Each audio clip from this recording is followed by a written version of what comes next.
Ronald Jumeau, Seychelles Ambassador for Climate Change, joins us here in Doha, representative of AOSIS, the Alliance of Small Island States. And we're joined by Martin Khor, Executive Director of the South Center in Malaysia. We welcome you both to Democracy Now! Ambassador Seychelles, you were on the panel with Jonathan Pershing, the U.S. climate negotiator. Do you agree with Kumi Naidoo of Greenpeace International that they should be forced out of the conference or follow what President Obama has to say if, in fact, President Obama is saying something different from what they are saying here? I wish you were here. We're not shooting the messenger because of the message. My problem is not with Jonathan Pershing. My problem is with the message he carries from the U.S. As I said at the panel this morning when we started, the Doha caravan seems to be lost in a sandstorm and battling to find its way out. And the U.S. is not the only culprit here, although obviously it has a big effect. All the big polluters are saying they have limitations of what they can do, they are in an economic crisis. But are we living in a world where only the EU and the US are in an economic crisis and countries like Seychelles, small islands, are not in an economic crisis? We are all living the same economic crisis. If they have limitations on the money that they can spend, on the emissions that they can cut, how are we going to have limitations on the damage that's being done to us, on the lives that are being lost in the Philippines? Try and tell them that. The latest news we have, and there was a protest here just before we went to broadcast, the number went from 7 yesterday in the Philippines typhoon to over 270, and tens of thousands of people displaced. What about the Seychelles? How do you, in the Pacific island nation off the coast of Africa, how are you impacted by climate change? Our reefs are dying. I mean, Seychelles, first of all, the economy is based mainly on tourism. And incidentally, tourists mainly from Europe. And our reefs are dying. There are changes in the patterns of the fish, the movements of fish. So our whole economy is now at risk. And if it continues like this, Seychelles, it won't be sea level rise that will be the biggest threat to Seychelles. It will be our economic viability. We may become a failed state economically before the sea level rise is high enough to cover some of our islands. The ocean, you're in the Indian Ocean, yes. Sorry, I said Pacific Ocean. Place yourself geographically in the other islands and the coast of Africa that you are near. We are a group of 115 islands east of East Africa, east of Kenya mainly, north of Madagascar. We're pretty isolated and we cover a huge area of the southwestern Indian Ocean. So we are at the full mercy of whatever happens in the oceans. We are ocean people in a sense. So anything that affects oceans, whether it's through increased temperatures, whether it's ocean acidification, which is even a bigger threat to coral reefs than warming temperatures. What happens to the ocean with acidification? As the ocean acidifies more and more. And why is that as a result of climate change? That is because it's just reaching the limits of the amount of carbon dioxide it can take out of the air. I mean, we've abused the oceans just as we abuse the forests. What's happening to the oceans is even worse than what's happening to the world's forests. People here have sadly joked that they found something with a label made in the USA, and that's CO2. Martin Khor of the South Center of Malaysia, you're not that far from the Philippines. Talk about the significance of the Typhoon Bopha and what that means for Malaysia and for these climate talks. I think we are seeing these extreme weather events, and in our countries it is the heavy rainfall, which the scientists have said climate change is contributing to, because as the oceans become warmer and then more water is in the atmosphere, we get much more rainfall. So for 3 years running, Pakistan, for example, has suffered massive floods. China, many parts of China have been suffering from floods, or India. And then we have these storms. Of course, you have had the storm in the United States, the Sandy, and we have it in the Philippines, in Central America, and so on. So the catastrophe of climate change is already on us. We are not waiting for, the next century or for our children. We are the children we are talking about who are suffering from climate change. And unfortunately, the talks that we are seeing in Doha are not reflecting the urgency that is required by what is happening out in the world. Why? I think years ago, there were countries who did not believe in the science of climate change. Today, all countries believe in the science. But the fight is over who is responsible and who has to carry the burden, of stopping emissions and also of coping with climate change when it happens. And here we are seeing in Doha the developed countries not living up to their promises, not living up to their legal commitments. What are these commitments? The commitments are of 2 or 3 types. One is that they will take the lead in cutting their emissions, because their emissions have been very high in the past, and they have grown rich because they were able to emit and live on cheap coal and oil. So they have promised to cut their emissions very deeply. And secondly, they had promised and committed to helping developing countries to take actions through the transfer of funds and of the right kind of technologies. But what we are seeing here in Doha are many developed countries leaving the Kyoto Protocol, joining the United States, who had left some time ago, and the remaining members in the Kyoto Protocol are putting forward emission reduction figures that are too low, something like 20% for Europe, which they have already almost achieved.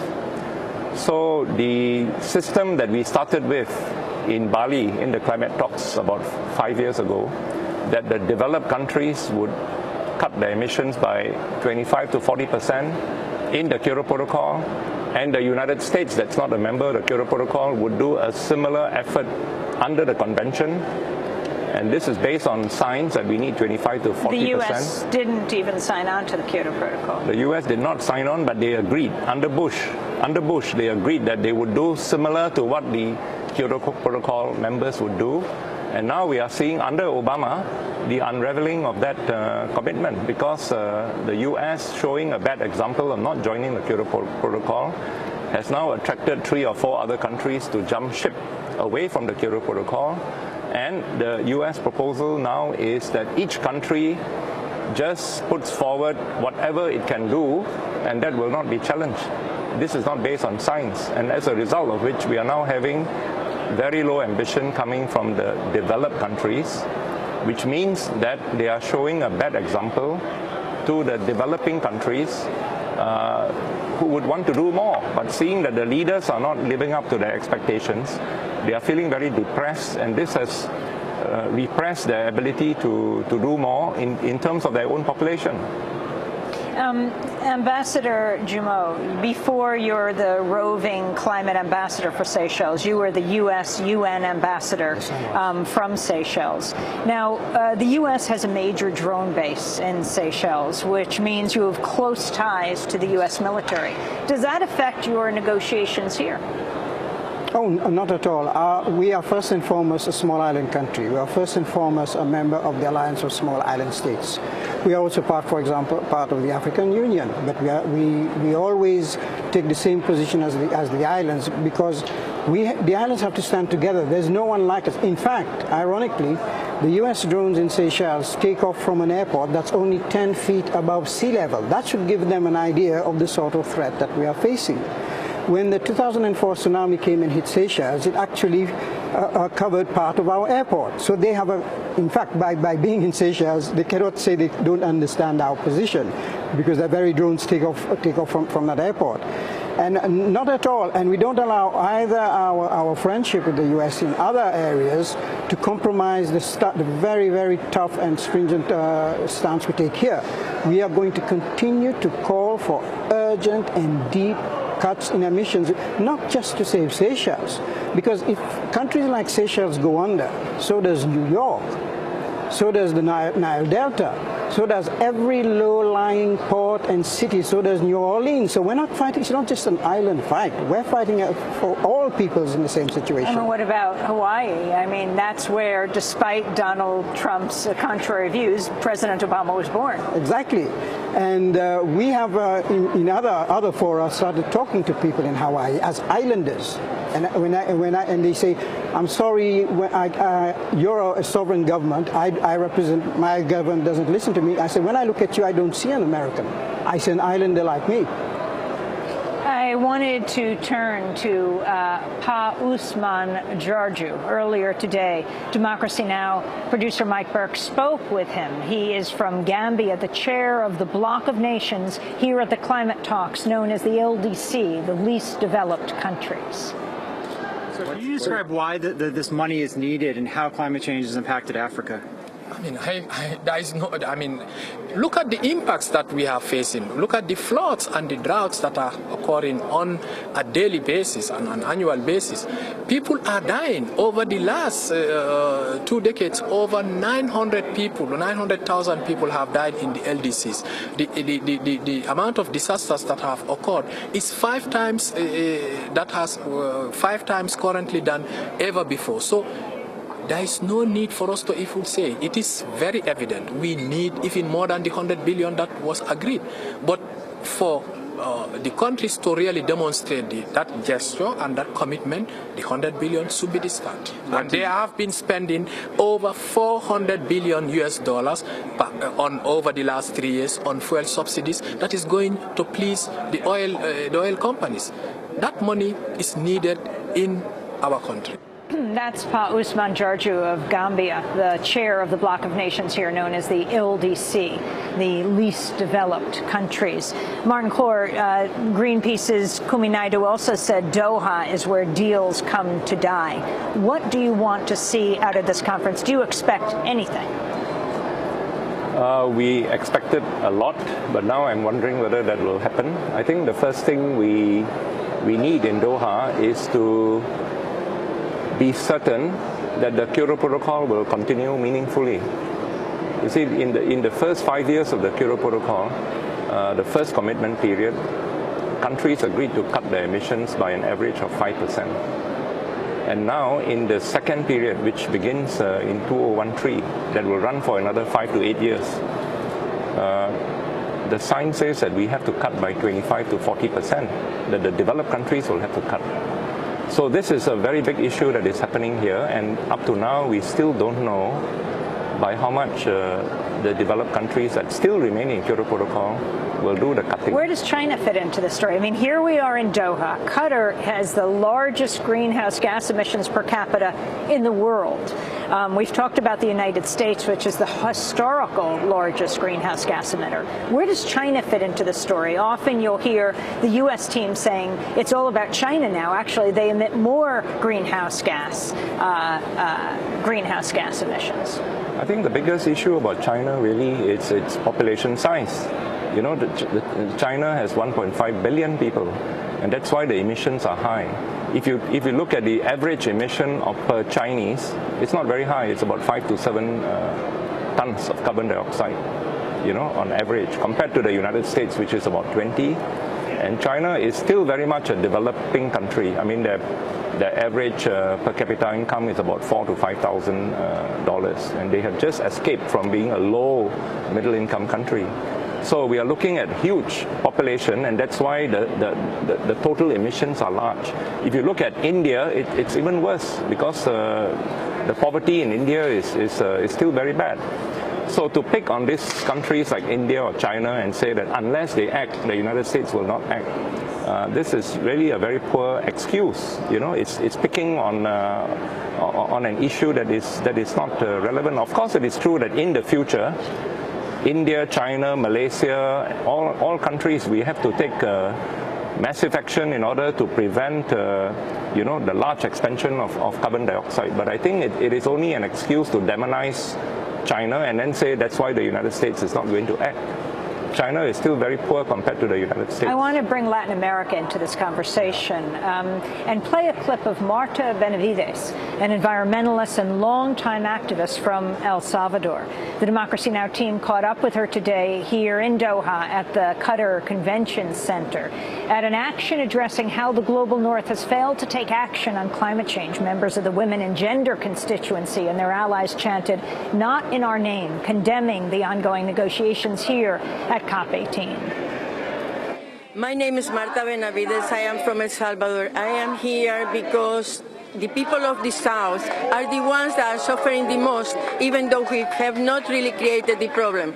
And in these discussions, they want to resolve the problem the same manner that they created. They are going very slow. Some people of the North even dare to say, oh, we have gained a lot because 18 COPs ago, most people didn't know anything about climate change. We don't need to know. We are living it, and we are paying for that. This is 500 years of colonialism that is giving its fruits. And if we don't start looking in a different paradigm, we are going to continue pretending that we are looking for solutions, but just looking for them. And we are washing our hands. But I know, and I see the people who are dying of hunger, of flooding, and all the problems that are being, caused by these kinds of situations. What did she say at the end? That was Marta Benavides, environmentalist, longtime activist from El Salvador. This is clearly a global gathering. We are coming to the end of the 2 weeks. And Ambassador Seychelles, why does this go on for 2 weeks if, as we talk to climate negotiators around the world, they say, well, we don't really know what's going to happen. We saw in Copenhagen a deal was brought out at the very last minute after weeks when most of the negotiators thought they were negotiating something. It was brought out by a very different, much smaller inner circle team of industrialized nations led by the United States. Unfortunately, the COP has been reduced to a sort of negotiation, brinkmanship negotiation. Everybody pushes each other, waits until to see who's going to be the first to blink, and waits until the last moment. I don't know why we should spend 2 weeks. Might as well come just for 1 week knowing we're going to push it to the end. But it takes a lot of hard work, and fortunately, I heard mentioned LDCs before, the Alliance of Small Island States and the least developed countries. We are in an alliance for several COPs now as the most vulnerable. And it is due to the way we push, the way we refuse to give in, the way we refuse to be silenced or to be cowed, that finally gets something to come out, because no one wants to look good being blamed for the collapse of the talks. They all know we need it. But I think there's a better way we can do it if we all admit from the beginning what needs to be done, instead of playing this one-upmanship as people trying to score on each other. But incidentally, where does China and India come into it? The new agreement that we are negotiating for in 2015 that will come into force in 2020, we need a much stronger agreement than we had the Kyoto Protocol. This is why we are fighting to have a stronger continuation of the Kyoto Protocol until then, so that can be used as a template to craft the new agreement. And that's the new agreement when the Chinas and Indias of this world and everybody else will be involved alongside with the USAs and the Europeans of this world. I think the U.S.'s favorite word now is voluntary as we wrap up, Martin Khor. And I want to ask you about that. Would it be a success, and you can tell me if I'm being too cynical, if in fact the Doha talks did collapse, they didn't come out with anything, a success for the United States not wanting to regulate those that are pouring fortunes into campaigns and lobbying in the United States? Well, I think it would not be a success for the people of the United States, because as you can see from Hurricane Sandy and so on, climate change is affecting the United States itself. Look at what's happened in Texas over the drought and so on. So it is in the interest of the people in the United States, not only to act, but to take leadership in the world so that the world can act. But everybody is looking to the US because it is the richest country per capita. It is most responsible for climate change historically, and even today it is about the most important polluter. And if the US does not act, it's going to depress other countries. So as you said, President Obama, in his first term when he came in, he promised a lot.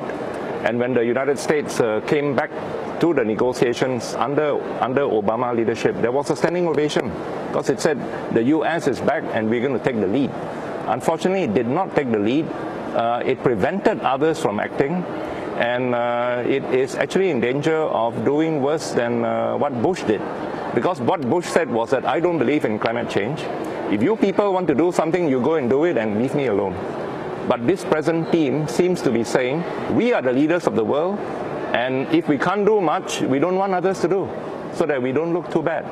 Now, I think that's a very bad legacy to have. So we hope that in his second term, President Obama will show much more leadership. We know he has problems with with Congress and the public opinion and so on, but then that is what leadership is about. So we really look forward to a change in the positioning of the United States so that it can take its proper place among the leaders who are going to fight climate change, show an example to the developing countries, and also provide money and technology transfer to developing countries, which in Doha, they are not showing any leadership on that.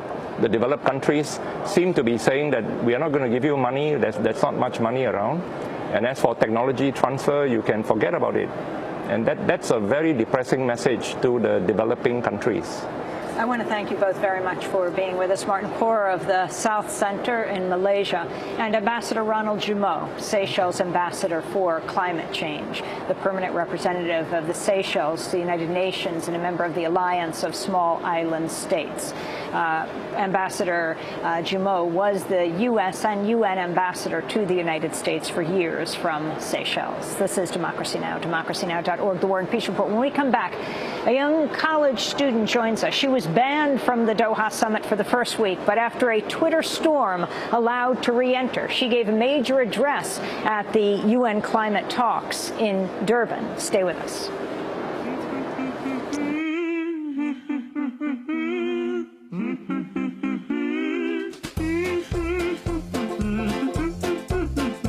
Thanks so much for watching this report from Democracy Now!, your daily independent global news hour. We don't accept advertising or corporate funding, but rather rely on donations from viewers like you. Please make your contribution by visiting democracynow.org. We need your support today to keep bringing you this hard-hitting, in-depth reporting.